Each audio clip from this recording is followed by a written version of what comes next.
pui asang loe ipangai sing fate chavin kan rume til chani alang borana kong lo ni si kan vela asang loe o khove katsuanin lung a oi ne mo o thara thiam him kan nga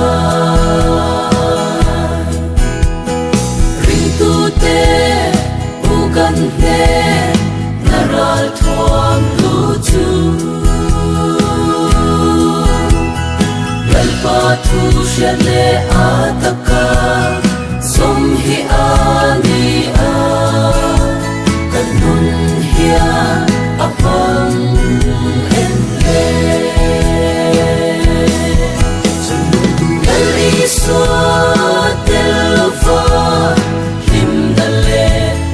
ro pui na te chu lung mai ti sual tu an lo ni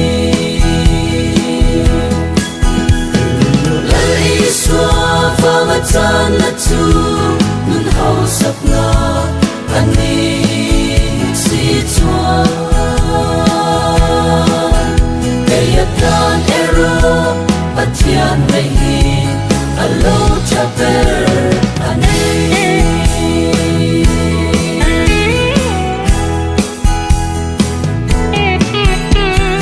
lungai pai don na le har sat ni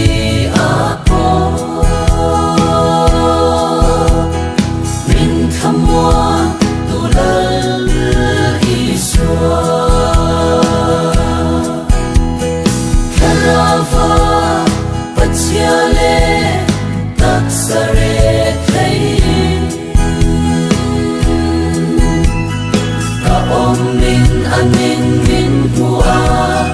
chắc na min pe a nong ai na ka shil sem lo kali so telva lim na le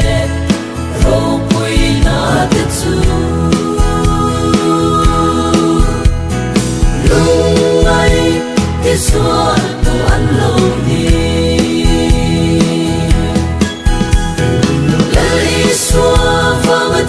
na chu nun hau sak na ani si chua kaya tan ero pathian mai hi alo chaper ani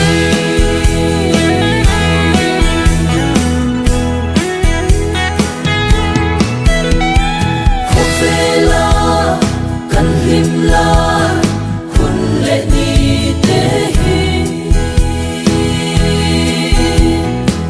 rây lâu a chuai ngay chi itam la mi ata ma nghe hian har la dal pa chi anung zel turin cross kong chu so la kan dam chan i suwa